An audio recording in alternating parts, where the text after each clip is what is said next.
saudara, bertemu lagi dengan saya. Kita lanjutkan bahasan kita mengenai Sendo LFX ya. Nah, lanjutannya tadi liters kita lanjutkan mengenai Sendo LFX. Ini juga permintaan dari Mbak Suci ya, Suci Melati. Apa kabar Mbak? Nah, beliau nanya kenapa sih itu obat kok mahal, apa istimewanya ya, kenapa obatnya mahal ya. Jadi Sendo LFX itu isinya apa? Isinya adalah antibiotik levofloxacin. Nah, kalau Sendo punya obat, kalau antibiotik dia akan labelnya merah ya, labelnya merah, atau kalau yang Minidus itu pink ya, pink, ada yang bilang ungu, ada yang bilang pink, ada yang bilang merah ya, kira-kira seperti ini.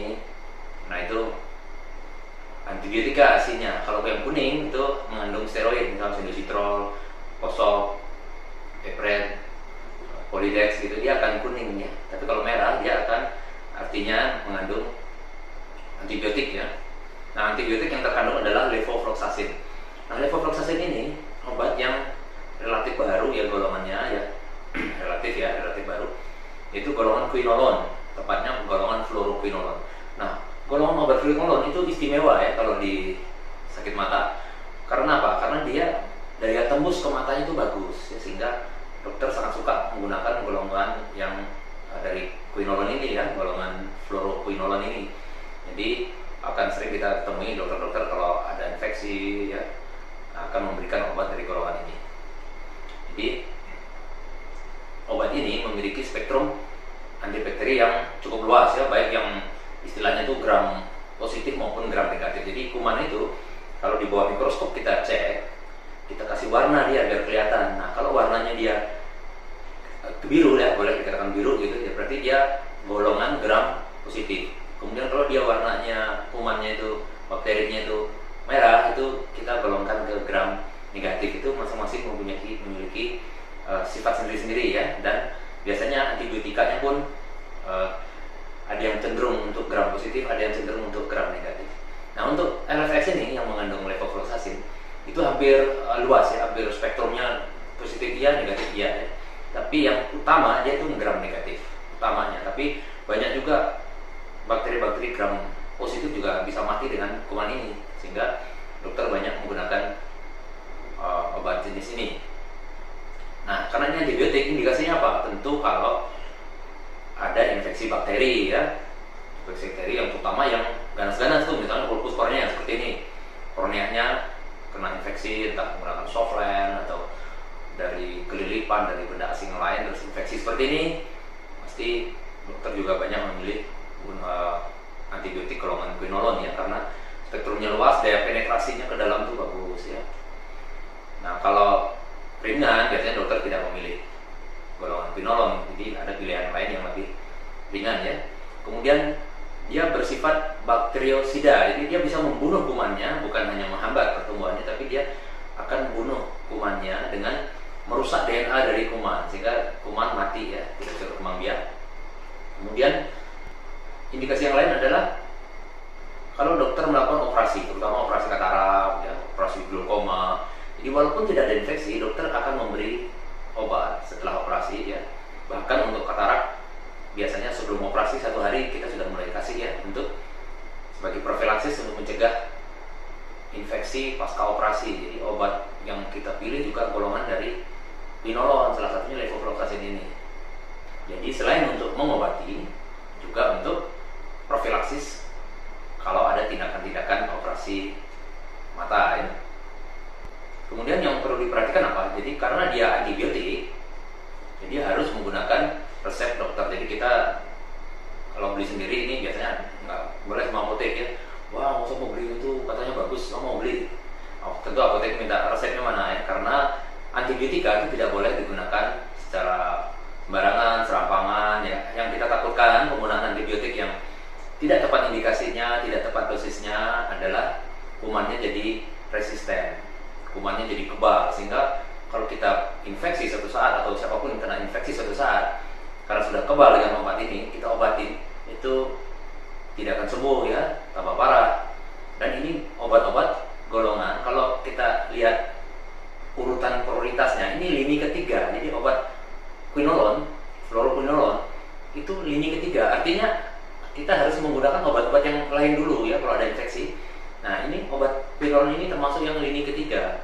Nah, kecuali dokter udah bisa memperkirakan atau dengan dari klinis itu nampak bahwa ini berat, langsung ke lini 3, nggak apa-apa. Jadi untuk itu dibutuhkan resep ya. Jadi tidak boleh kita sembarangan beli pakai obat ini ya. Jadi jangan, karena akan menyebabkan resisten atau obat kumannya itu menjadi kebal ya. Kalau kebal kuman ini nanti lini keempat, wah repot lagi ya. Jadi sebaiknya kalau infeksi selalu konsultasi dengan dokter ya, jangan membeli obat sendiri. Demikian juga kalau obatnya habis, wah kayaknya enak tuh beli sendiri, sebaiknya jangan juga. Jadi kalau obatnya sudah habis, sebaiknya kontrol ya. Jadi harus kontrol lagi kalau obatnya sudah habis. Nah, setelah indikasinya yang kita ketahui untuk memberantas infeksi dan kemudian untuk profilaksis, kontraindikasi ada nggak? Kontraindikasi kalau kita mempunyai riwayat alergi antibiotik ya. Seperti saya contohnya, saya alergi terhadap obat quinolone. Jadi kalau ada alergi, tentu kontraindikasi pakai obat ini. Jangan ditetesin, nanti matanya bengkak, ya matanya tambah sakit ya. Jadi kalau ada alergi terhadap golongan quinolone, jadi tidak boleh menggunakan obat ini. Untuk yang pengguna antibiotik yang lain, misalnya ada infeksi di tempat lain ya, kita menggunakan obat dari golongan beta-lactam namanya, nah, tidak boleh menggunakan obat ini ya. Jadi sebaiknya konsultasikan dengan dokter, atau kalau berobat selalu ingat obat kita yang sebenarnya sehari-hari kita gunakan apa. Jadi kita bilang, dok, saya udah dapat obat ini dari dokter lain, bagaimana? Boleh nggak digabung, boleh nggak dicampur, boleh nggak makainya barengan? Jadi itu harus konsultasikan dengan dokternya. Jadi kalau antibiotik dari golongan beta-lactam, nah ini tidak disarankan digabung dengan obat ini, terutama yang minum ya, udah minum beta-lactam terus minum yang dari golongan quinolone, tidak disarankan. Untuk ibu-ibu hamil dan menyusui juga hati-hati penggunaan obat ini ya, karena kalau dia menyebar secara sistemik tentu akan sedikit banyak berpengaruh terhadap janin dan maupun bayinya ya. Jadi toh kalau misalnya harus menggunakan obat ini, perhatikan cara meneteskan agar dia tidak bersifat sistemik atau obat ini tidak menyebar ke seluruh tubuh.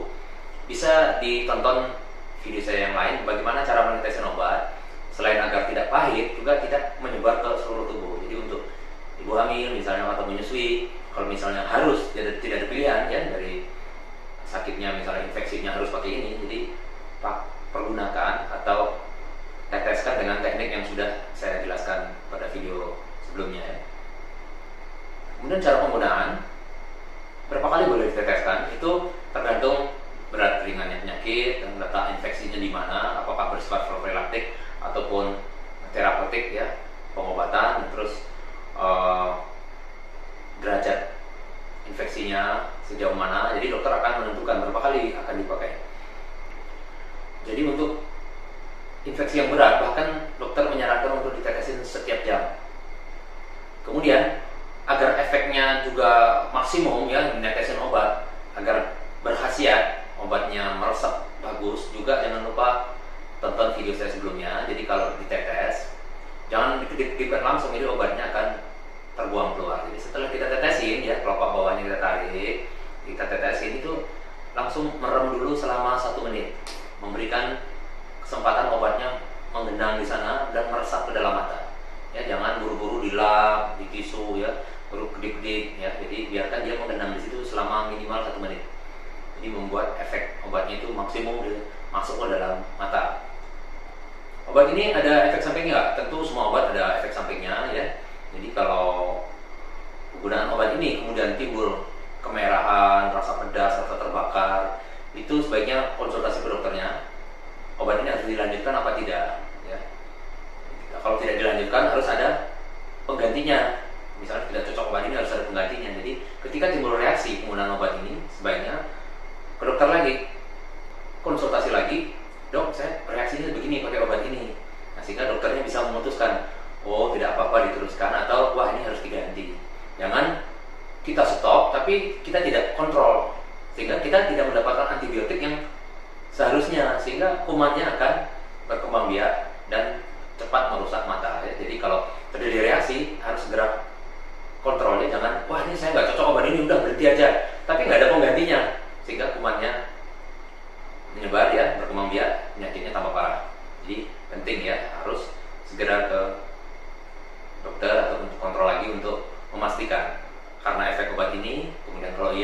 gantinya apa.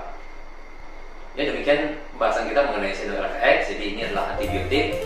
Jadi penggunaannya harus pakai resep dan penggunaannya akan ditentukan oleh dokter